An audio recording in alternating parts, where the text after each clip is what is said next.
করিমপুর গ্রামে টোনা ও টুনি নামে এক দম্পতি ছিল।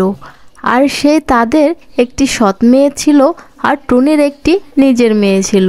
টুনি তার সৎ মেয়েকে একটুও দেখতে পারত না। সে সব সময় ওই সৎ মেয়েকে নির্যাতন করত। টুনির সব ভালোবাসা তার নিজের মেয়ের জন্য ছিল।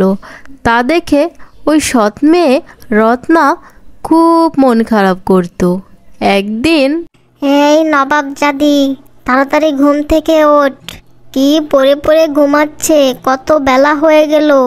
কে রান্না করবে? আমার সোনা মেয়েটা কি খাবে? তাড়াতাড়ি যা, রান্না করতে ওঠ।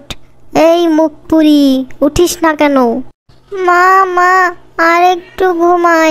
আজকে আমার খুব শরীর খারাপ, আমি আজকে রান্না করতে পারো না। তুমি রান্না করো না প্লিজ মা। কি? আমি রান্না করব? যত বড় মুখ নয় তত বড় কথা। দাঁড়া, আজকে এক্ষুনি তোর মজা দেখাচ্ছি। এরপরে টুনি সবকিছু রান্না করে ঘরে নিয়ে আসে। তারপর টুনি আবার ঘুমিয়ে পড়ে। আয় মা, খেয়ে যা, তাড়াতাড়ি আয়। কত বেলা হয়ে গেল, আমার সোনামাটা এক্ষুনি খায়নি। তাড়াতাড়ি আয় মা, খাইয়ে দেই। ও মা, আমি খাবো না মা, সব সময় খালি খাওয়া আর খাওয়া।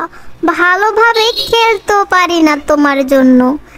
আমাকে তো খেলতে দাও মা, এখন আমি বাইরে বান্ধবীদের সাথে খেলতে যাব। তোমার এই খাবার আমি এখন খাবো না, যাও। প্রায় 1 ঘন্টা পর টুনির ঘুম ভাঙলে টুনি দেখে তার খুব খিদা লাগছে। তাই সে একটা একটা করে প্লেট এনে সে সব খাবার খেয়ে ফেলে। তার কিছুক্ষণ পরে টুনির সৎ মা ফিরে এসে দেখে যে সব খাবার শেষ। তখন সে টুনিকে ডাকে, টুনি, আয় টুনি, এদিকে আয় তাড়াতাড়ি। মুখপুরি, তাড়াতাড়ি আয়। কি মা, আমাকে ডেকেছো? আরে মুখপুরি, তোকে ডাকবো না তো কাকে ডাকবো? তুই এই খাবার সব কেন খেয়ে ফেললি? আমাদের কথা কি একটু তোর মনে নেই? রাক্ষসী মুখপুরি, দাঁড়া, আজকে তোর কি অবস্থা করি। তুই এই মুখ দিয়ে খাস না, তোর আজকে আমি জিহ্বাই কেটে ফেলবো। দাঁড়া। আসলে মা, আমার অনেক খিদে পেয়েছিল, তাই খিদের ঠেলায় আমার আর হুঁশই ছিল না। সব খাবার আমি খেয়ে ফেলছি। খিদে পাওয়া? দাঁড়া, দেখাচ্ছি মজা, তোকে আমি খিদে পাওয়াচ্ছি। এরপরে টুনির সৎ মা হাতে করে একটি চাকু নিয়ে আসে, আর এসেই টুনির জিহ্বা কেটে দেয়।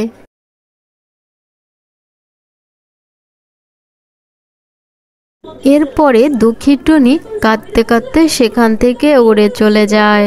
সে উড়তে উড়তে একটা বাগানে চলে যায়।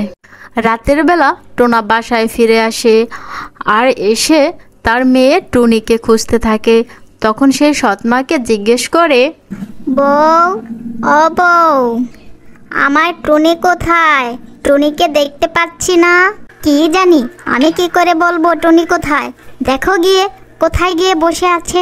টুনিকে ঘরে না পেয়ে টোনা খুঁজতে খুঁজতে সেই বাগানে চলে আসে।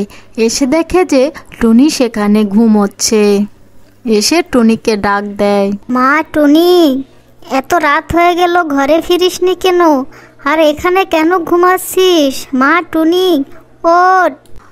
টোনার কথা শুনে টুনি জেগে ওঠে। মা, কি হয়েছে তোর? তোর গায়ে রক্ত কেন? আমাকে খুলে বল। টুনির জিহ্বা কেটে দেওয়ায় টুনি কোনো উত্তর করতে পারে না, কিন্তু ইশারায় সব সে বুঝিয়ে দিল। তারপর টোনা খুব রেগে টুনিকে নিয়ে বাড়িতে চলে যায়। এরপরে টোনা বাড়িতে এসে তার বউ এবং সৎ মেয়েকে বাড়ি থেকে বের করে দেয়। তারপর তারা সেখানেই সুখে শান্তিতে বসবাস করতে থাকে।